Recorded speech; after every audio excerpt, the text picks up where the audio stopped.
Welcome back to the 17 News at Sunrise podcast, where we share your news on your schedule.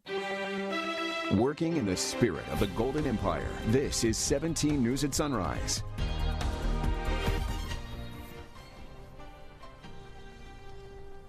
Good morning. Right now at 5. In about 1 hour, we expect to learn how many people lost jobs last month in the February jobs report. This as the U.S. Senate ends an all-night session and begins to debate those $1,400 stimulus payments. And 17's Eitan Wallace goes one-on-one with Governor Newsom to find out how his new vaccine distribution plan could affect Kern County, bringing more vaccines to our most undeserved areas. And March is Colorectal Cancer Awareness Month. The disease is the second leading cause of cancer-related deaths in the U.S. for both men and women.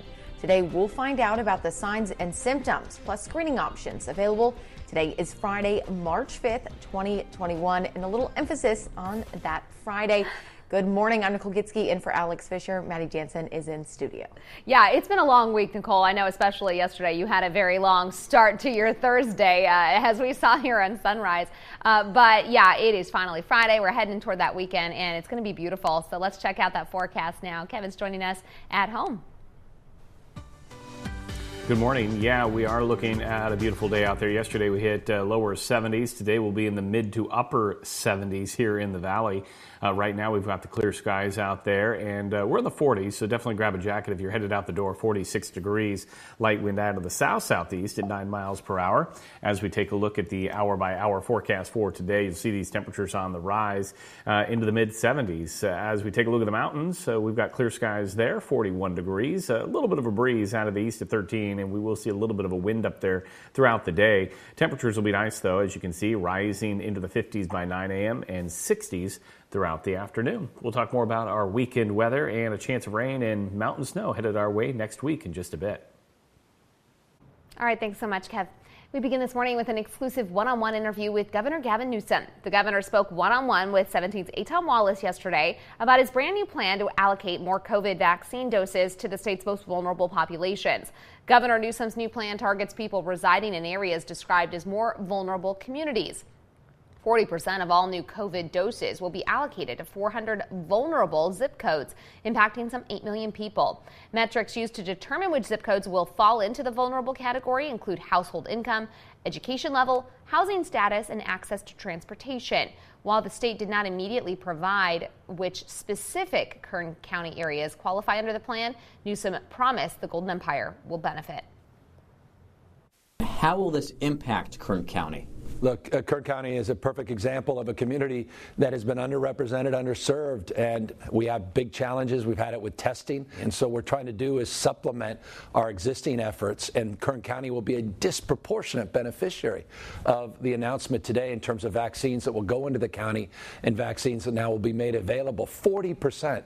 How is this exactly going to work? Can someone take advantage of it, for instance, come from a more affluent area and come to these communities and get the vaccine? Boy, you've identified an area of concern, and we're experiencing that up and down the state of California. My Turn is the app you go to fill out and get notified and get reservations. You get a code, and that code is now being shared. What we're doing is moving away from group codes and creating individualized codes so people outside the community aren't coming in and taking advantage and cutting in front of the line and impacting those that, again, are most vulnerable in this pandemic. Newsom says as the state starts to vaccinate more people under this plan, California will gradually relax the metrics to move into the less restrictive red tier. Eitan also asked the governor about the recall campaign and about what many people see as his attack on Kern's oil industry. You can find his response on our website, kget.com.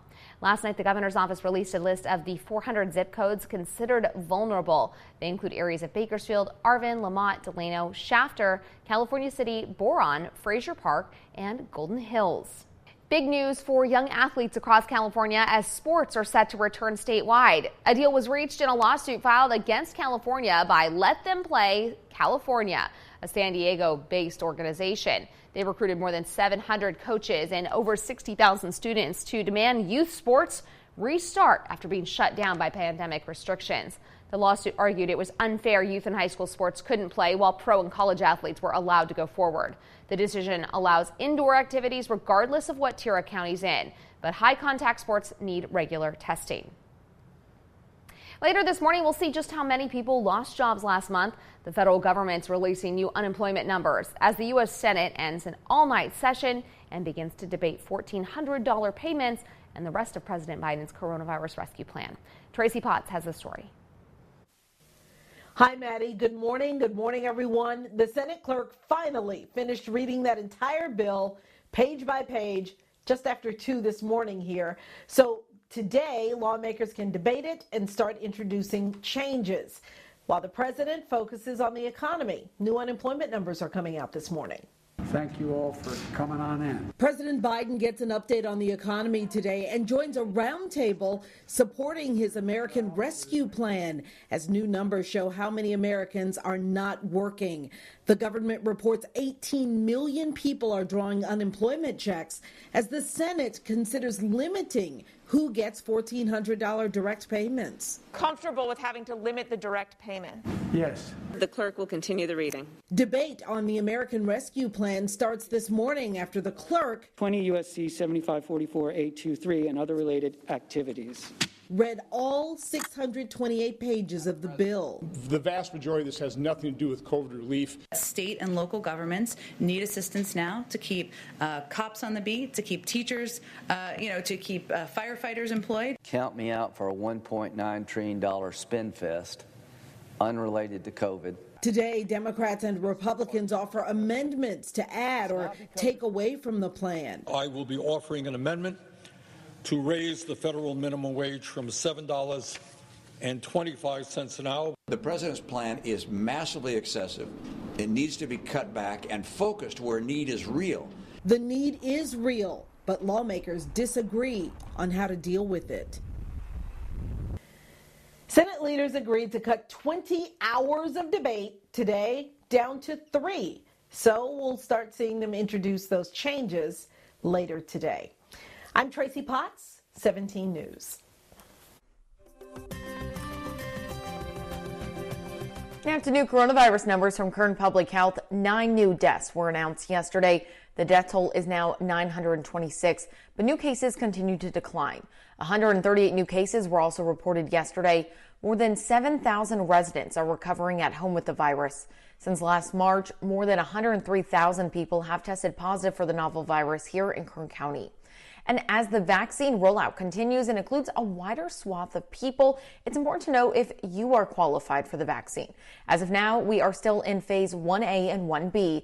Those eligible include anyone 65 years or older, healthcare workers and first responders, plus teachers, childcare workers, those in emergency services, and people who work in the food and agriculture industry. And if you're one of those eligible groups, you can sign up for a vaccine appointment using the state's website, myturn.ca.gov.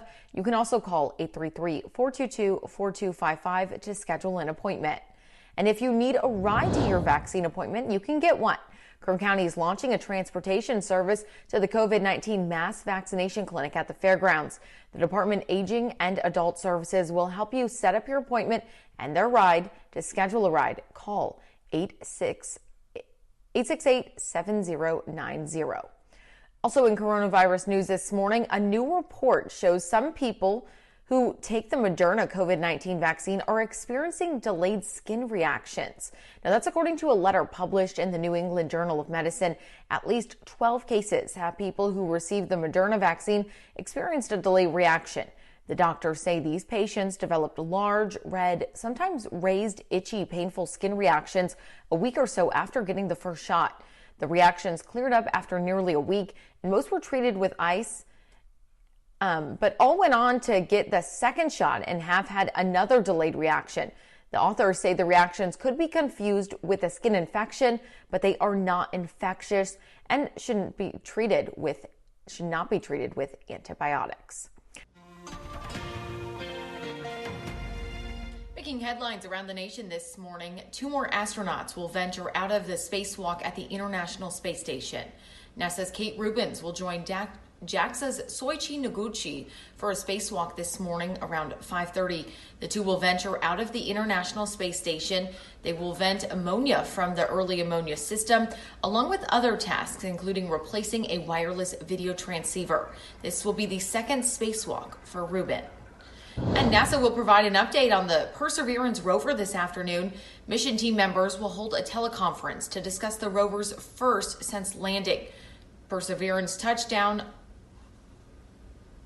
on Mars at the Jezero crater on February 18th. NASA says mission controllers have made several progress with the rover as they prepare it to charter unpaved roads ahead. The city of San Jose is implementing a new strategy to address crime targeted toward Asian communities. San Jose police are using bilingual officers to build trust with residents and ease community fears of targeted crimes. Officers are out to reassure owners and customers and convince them to report crimes. The community has historically been hesitant to call police. Obstacles include a language barrier and cultural reluctance. I think this is something obviously we have to do almost consistently and get the message out in different formats, social media, through the media, and a website. Officers say they know that attitude won't be changed with just occasional foot patrols.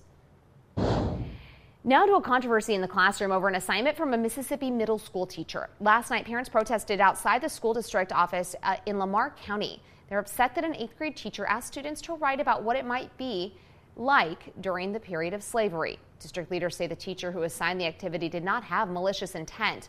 Concerned parents aren't so sure. I was disturbed because, first of all, you're giving an assignment about slavery to children that knows nothing about slavery. Give an assignment to students that will put them in a place to have racial tension in the classroom, because that's what it was. The superintendent of the district says the teacher's delivery was, quote, not well and not good, and an investigation is underway to address the incident. KGET Business Watch is brought to you by Grapevine MSP Technology Services, the Valley's leading IT service provider. In your 17 Business Watch, Bed Bath & Beyond is hoping its own in-house brands will help revitalize its business. The big box retailer will launch 6 of its own brands in the next 6 months, aiming to get those items on shelves and on its website ahead of the busy back-to-school and back-to-college season. It will launch at least 10 private labels in the next 2 years, while simultaneously remodeling about 450 stores. The company expects its private label sales will grow to represent 30% of its business within 3 years. And Kellogg's latest cereal snack packs are out, and one is a collaboration with Cinnabon Bakery.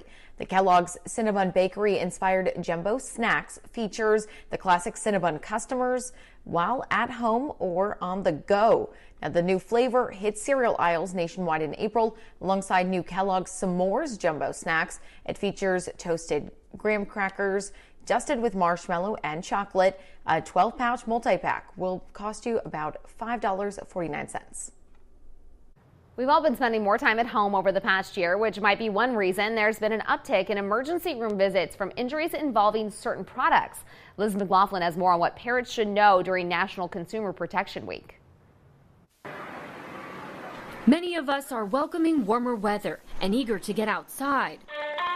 But according to the Consumer Product Safety Commission, injuries on outdoor toys have been on the rise since the start of the pandemic. When it comes to skateboards, scooters, and hoverboards, the number of injuries treated in emergency rooms is up 39%. Electric scooters and bikes are growing in popularity, but often the motorized vehicles can reach speeds of 20 miles per hour, making safety gear even more important.